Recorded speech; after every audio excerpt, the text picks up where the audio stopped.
Welcome to Cleveland, Ohio, where the Toronto Raptors will take on the Cleveland Cavaliers on the back-to-back. Toronto 3-0 on the first night of back-to-back, Sherm, and a resounding victory, one off a franchise high. 42 points. They won this game by 41 points over the Milwaukee Bucks. Well, they were professional. From beginning to end, I thought the Raptors got the job done. And we talk about a team trying to make hay at home. Yeah. I thought they did a great job on the homestand, and they got to be proud of that moving forward into a game like this against the Cavaliers, where they're going to be asked to step their game up much higher. And I really think the Raptors leave home feeling very good about what they've accomplished. The reality is they have a new challenge. Yeah. Second game, back-to-back. They've got to come prepared, ready to jump all over Cleveland and make sure that they send a message. 6-1 on the homestand, and as you talk about Cleveland, Sherm, they'll come into this game against Toronto a little bit wounded. They were beat up pretty badly by Washington. They're below 500 at 5-6, and this is a team that many people looked at with championship aspirations, talking about the finals and coming out of the East. And right now they're below 500. And they're still trying to put a lot of pieces together. LeBron has talked about playing less.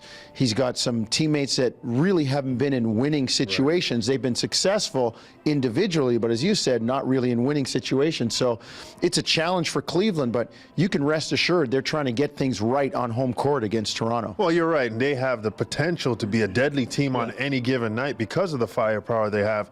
I will say this, when a team like that has guys who have won individual awards but not really did it for their team, I think it's hard to change the mentality. And I think the Raptors, in terms of attacking Cleveland, have to understand they still have some pretty good individual players who can get it going at any moment.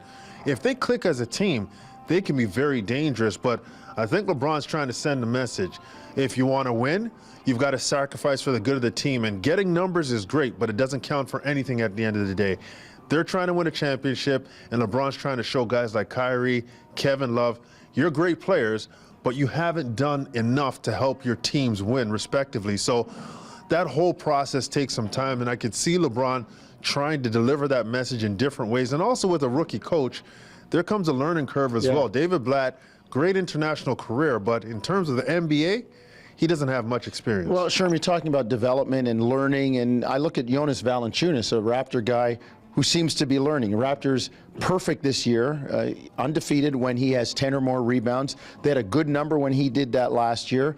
A double-double in the win over Milwaukee with his third double-double of the season. He seems to be coming on. I think he could be a real key because Cleveland was hurt badly on the inside by Washington. If Toronto can get the ball into JV or drive it, get it into the lane, they might be able to do the same type of thing. Right, and Jonas needs some help sometimes. He needs that spoon-fed type of game at times. And I think for him, establishing confidence early in the game is something that they're really going to have to try to do for the Raptors. They're perimeter-oriented in terms of Kyle Lowry, DeMar DeRozan, Terrence Ross, Lou Williams coming off the bench, Gravis Vasquez, but they need presence down low, and they have to feed him, allow him to get going a bit, get his confidence up.